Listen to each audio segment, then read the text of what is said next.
Атырау облысы Жылой ауданы нөмір 22 жалпы орта білім беретін мектепте 18-22 қаңтар аралығында еңбек жолыңа сәттілік жас маман атты тақырыпта жас мамандар сайысы өткелі отыр. Мақсаты жас ұстаздардың біліктілігін жан-жақты өз кәсібінің шебер екенін сынау арқылы оларды іскерлікке, мәдениеттілікке, өз кәсібіне үлкен жауапкершілікпен қарауға баулу және ақпараттық құзыреттілігін арттыру. Жас мамандар сайысының жоспарымен таныстыру өтейін. Бірінші кезегінде таныстыру кезінде байқауға қатысушылар өзінің мамандығының мақтанышы туралы видео көрсетеді. Ұзақтығы 2 минут. Екінші кезеңде Zoom платформасы арқылы апта бойы ашық сабақ көрсетеді. Ұзақтығы 25-30 минут. Үшінші кезеңде 22 қаңтар күні сайыстың жабылу салтанаты өтеді. Мұнда жас ұстаздарымызға педагогикалық ситуациялық сұрақтар қойылады және әділқазылардың шешімімен марапаттау салтанаты өтеді. Ендеше әділқазылар алқасымен таныстырып өтейін. Биология пән мұғалімі, оқу ісінің меңгерушісі, бірінші санатты орынбасар Мұхамбеталиева Балерке Медеуовна. Бастауыш және орыс тіл пән мұғалімі, педагог зерттеуші Дүйсенгалиева Алтынай Шаншаровна. Қазақ тіл пән мұғалімі, педагог зерттеуші Дәріғалиева Гүлжазира Сагеновна. Жас маман деген кім? Жас маман дегеніміз жігерлі, алғыр, суда сымбатты, мақсаткер, айтқанда екетпейтін, мінезі жайсаң, арманшыл, насихатты тез қабылдайтын адам екен. Ендеше ұстаз мамандығын жүрек қалауымен таңдап, еңбек жолын сәтті бастап жатқан жас мамандарға қадамдарың құтты, еңбек жолдарың сәтті болсын деген тілекпен таныстыруымызды бастаймыз.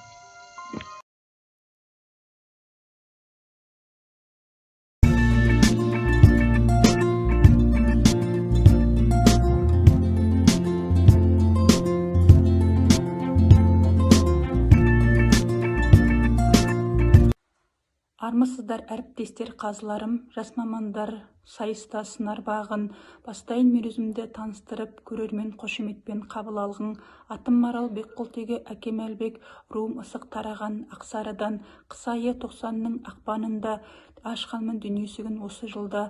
Туған жерім жазира жасыл далам, мұнда тұр әр адамға арман ғана. Табиғаты керемет, халқы жұмсақ, мұнайлы Қаратоным кең дала. Қыркүйектің күз айы 96 Қаратон бастауыш мектебіне алғаш рет оқушы болып қабылданғам. Жоғары оқу орны Жұбановтың 4 жылда білім беріп маман қылған информатик маманымын. Бұл күнде көп уақыт болмаса да тәжірибем, шәкіртімнің қалауын анық білем. Қыр-сырын осы қиын мамандықтың игеруге бар күшті салып керем. Жарысу мақсат емес, нансаңыздар, жеңіске лайықпыз баршамызда. Басты мақсат жас ұрпақтың болашағы. Сәттілік тілеймін мен баршаңызға.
Сәлеметсіздер ме, құрметті ұстаздар? Мен Байжанова Самал Нұрғабылқызы 1996 жылы Құлсары қаласында дүниеге келдім. 2014 жылы Жаңа Қаратон поселкасы номері 22 жалпы орта білім беретін мектепті тәмамдадым. Мамандығым тарих пәнінің мұғалімі. Бакалавр, магистр дәрежесіндегі мемлекеттік дипломдарым бар. Менің бойымда тарихқа деген сүйіспеншілікті оята білген, осы пәнге деген қызығушылығыма бағыт берген тарих пәнінің мұғалімі Махамбетова Орынгүл Нағашыбайқызы. Орынгүл апайға алғысым шексіз. 5 сыныптан мектеп бітіргенге дейінгі аралықта тарих пәнінен аудандық, облыстық, республикалық деңгейдегі диплом марапаттарымды ұсынамын. Олимпиада, ғылыми жоба және тағы басқа осындай сайыстардан жүлдесіз оралмайтынмын. Мектепті аяқтап, мемлекеттік грант негізінде Әл-Фараби атындағы Қазақ ұлттық университетіне оқуға түстім. 4 жылдық бакалавриатты 2 жылдық магистратурамен жалғастырдым. Магистратурада оқып жүріп, Стамбул қаласында Әл-Фараби зерттеу орталығында ғылыми жұмыспен айналыстым. Биылғы оқу жылымда өзім түлеп ұшқан мектебіме тарих пәнінен мұғалім, жас маман болып оралдым. Дүниежүзі тарихы бойынша жаңартылған білім беру бағдарламасын меңгердім. Ұлы даланың ұлы тұлғасы тақырыбында өткен республикалық ғылыми практикалық онлайн конференцияға қатысып сертификат иелендім. Сондай-ақ мақалам жинаққа енгізілді. Жас мамандар сайысына қатысушы ұстаздарға сәттілік тілеймін. Барлықтарыңыздан қолдау күтемін.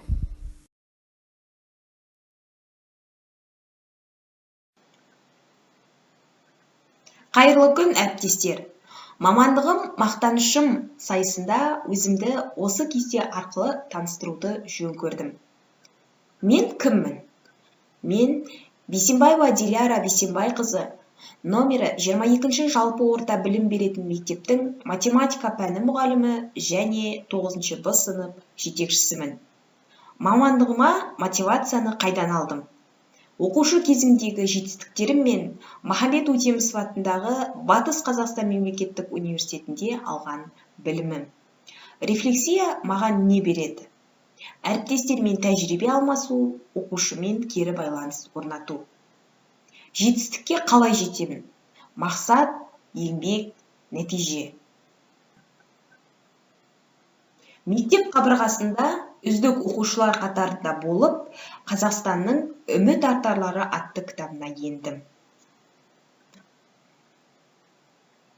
Сондай-ақ, жыл сайын өткізіліп тұратын халықаралық математикалық кенгуру конкурсына қатысып, жүлдегер атануымның нәтижесінде Қазақстанның 5 оқушысының бірі болып, Францияның Тур қаласына барып, әлем оқушыларымен математикалық сайыстарда тәжірибе алмасуым менің осы пәнге деген қызығушылығымды арттырды. Осындай қызығушылық математика пәнінің мұғалімі болуыма ықпал етті. Жалпы мұғалім болып жұмыс жасау барысында ұққаным, шығармашылық қабілетті қалыптастыруда, оқушылармен сабақ барысында және әріптестермен тәжірибе алмасу маңызды екен ұқтым. Тәжірибедегі рефлексия өзімнің жұмысымды жақсартуға, жұмысты жетілдіруге, болжам жасауға және қорытынды жасауға мүмкіндік береді. Мақсат қою, еңбек ету, нәтиже арқылы мамандығымның биік шыңына шығам деген ойдамын. Назарларыңызға рахмет.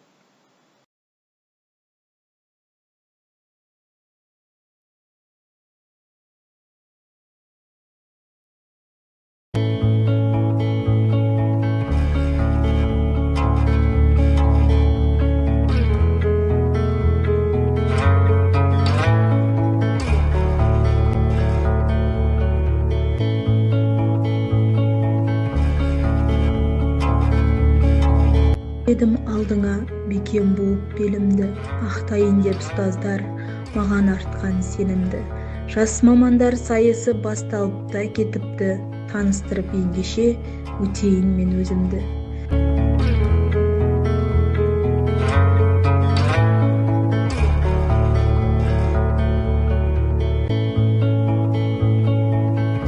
Серқали қызы Гүлдана шықты міне алдыңа, туып өстім киелі, табылды туған далада.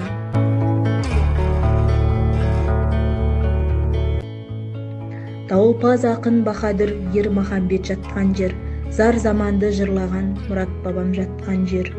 Қара қылды қақ жарып, кесімін айтқан еліне, талай дауды тойтарған Малайсары би жатқан жер. Топырағыңнан айналдым, киелі менің дендерім, сол киелі мекенде туып өскен мен едім.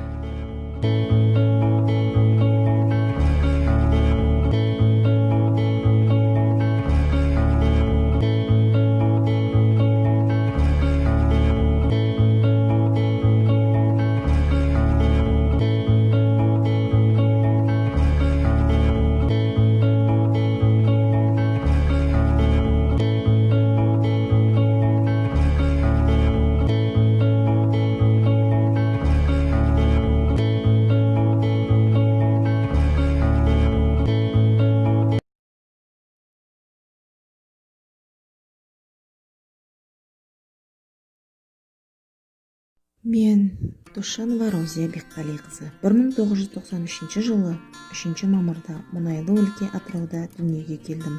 2011 жылы мектепті аяқтап, Халил Досмұхамбетов атындағы Атырау мемлекеттік университетінің информатика мамандығына оқуға түстім. 2013 жылы Жылой ауданы Жаңақаратон кентінің тұрғыны болдым. Қазіргі таңда 2 баланың анасымын. 2020 жылы номері 22 жалпы орта білім беретін мектепке жас маман болып, информатика пәні мұғалімінің қызметін атқарып жатырмын. Менің мақсатым жас маман ретінде өз білімімді жетілдіру, міндетім балалардың жеке ерекшеліктерін анықтау, шығармашылық қабілеттерін арттыру, ғылыми жобаларға тарту, өз бетімен жұмыс жасауға үйрету. Назарларыңызға рахмет.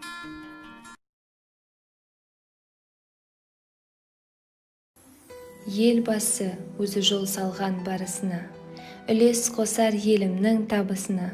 Мектептің болашағы жас мамандар келіп тұр білім білік сайысына. Досмұхамбетова Салтанат аты жөнім, алтын аймақ Қаратон туған жерім. 22-ші мектепте мұғаліммін, ұстаздық таңдап алған бағым менің. О бастан сүйген тілім таңдағаным, ағылшын тіліне өзімді арнағаным, шәкірттерді үйретемін осы тілге, болашақта шарлайтын жер қаламын. Учитель, педагог, ведущий за руку. Какие замечательные слова! Не каждому в жизни выпадает удача постичь всю глубину и смысл этих слов. Я рада, что на протяжении 4 лет мне это удается. И с каждым годом для меня раскрываются новые грани этой профессии, накапливается бесценный педагогический опыт. Быть учителем – это огромная ответственность, ведь им доверяют самое ценное – детей. Дети.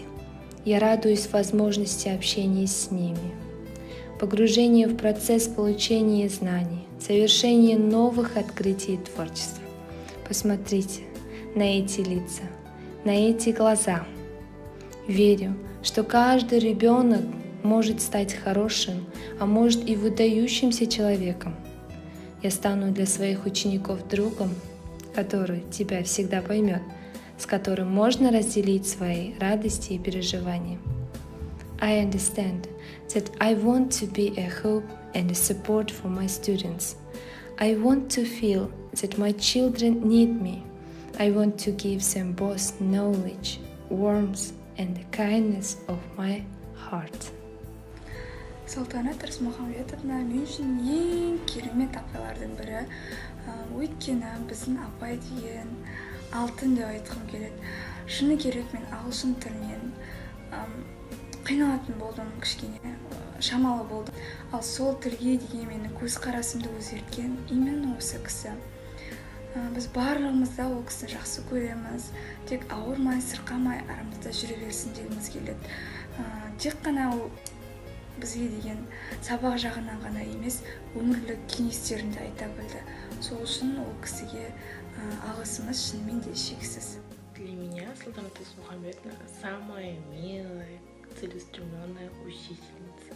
Она всегда доводит свои дела до конца, помогает всем, относится ко всем уважением и к старшим, и младшим. Она всегда выручает свой класс, помогает нам и всегда просто рядом с нами.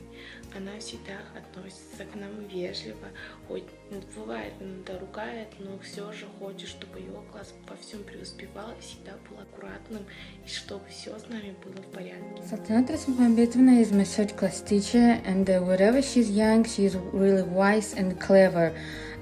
She really cares about us and tries to help with grades and the school life.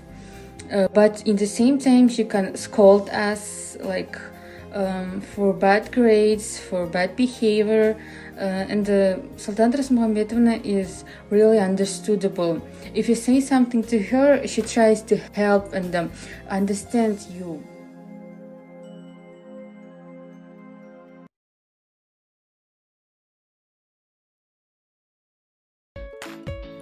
Когда мы произносим слово «учитель», у каждого из нас перед глазами всплывает свой образ.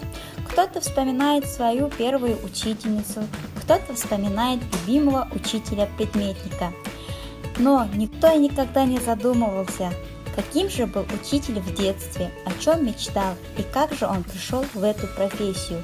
Поэтому я хочу познакомить вас с собой и рассказать, как же я пришла в эту профессию.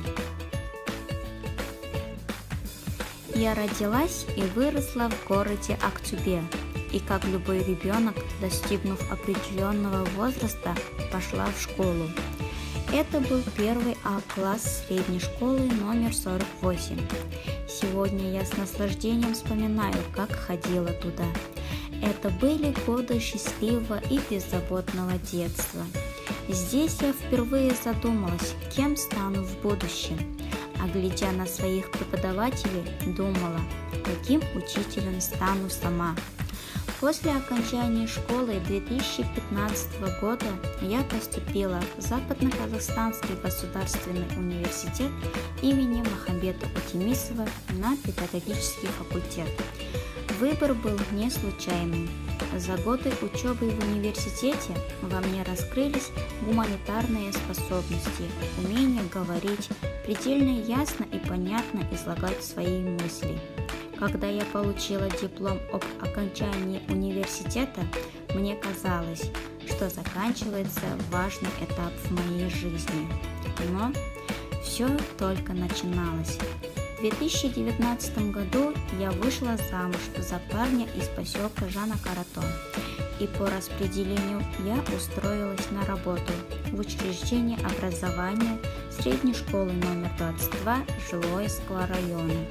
Уже второй год я работаю в этой школе учителем начальных классов. Кроме учительской деятельности, я также являюсь классным руководителем 2 Г-класса. На своем первом рабочем месте я познакомилась с добрыми и отзывчивыми людьми, настоящими профессионалами своего дела. Именно они помогли мне вникнуть в суть учительской профессии. Кроме того, что я учитель, в моей жизни произошло самое главное событие. Я стала мамой.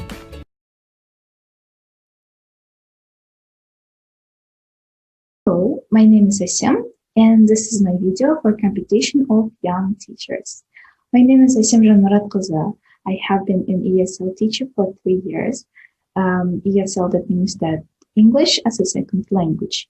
In 2019, I graduated Caspian College, where I had a diploma as an English teacher for primary school. Next year, I had participated in course in IHCYLT, International House, as a tutor for young learners and teenagers. So they age from 6 to 18. What I can say about the course? IHCYLT is the most widely recognized English teaching qualification in the world. It focuses on developing practical skills with face-to-face teaching practice, which provides with the techniques and the confidence that every teacher needs. After the course, I had a certification. I know that English will change students' life for better, and that is my mission, to provide them with necessary knowledge. I believe that everyone could learn English without any exceptions. I like keeping my class fun, interactive, engaged, and I pay attention to students' personal needs.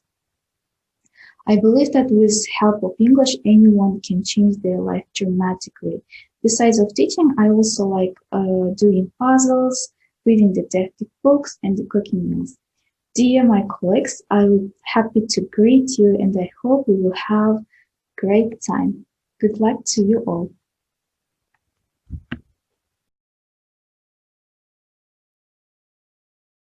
Армысыздар, әріптестер, қазыларым. Жас мамандар сайысына сынар бағын. Бастаймын мен өзімді таныстырып, көрермен қошеметтеп қабыл алғын. Мен Тамаша Венера Батырхан қызы. Киелі 362 әулиесі бар Маңғаз Маңғыстаудың, соның ішінде Қара алтынға бай, адайлар мекендеп жатқан Жаңаөзен шаһардың 1998 жылы қарашаның 5 жұлдызында дүниеге келдім. 2016 жылдың жас түлегі атанып, 2020 жылы Ақтөбе қаласы Байышев университетін аяқтап, қазақ тілі мен әдебиеті маманы атандым. Қазіргі таңда Мұнайлы өлке, Жылой ауданы, Жаңа Қаратон кентінің тұрғынымын. Номері 22 жалпы орта білім беретін мектептің жас мамандар қатарына келіп қосылдым. Өмірлік ұстанымым сенбе жұртқа тұрса да қанша мақтап. Әуретеді ішіне қулық сақтап. Өзіңе сен, өзіңді алып шығар, ақылың мен еңбегің екі жақтап.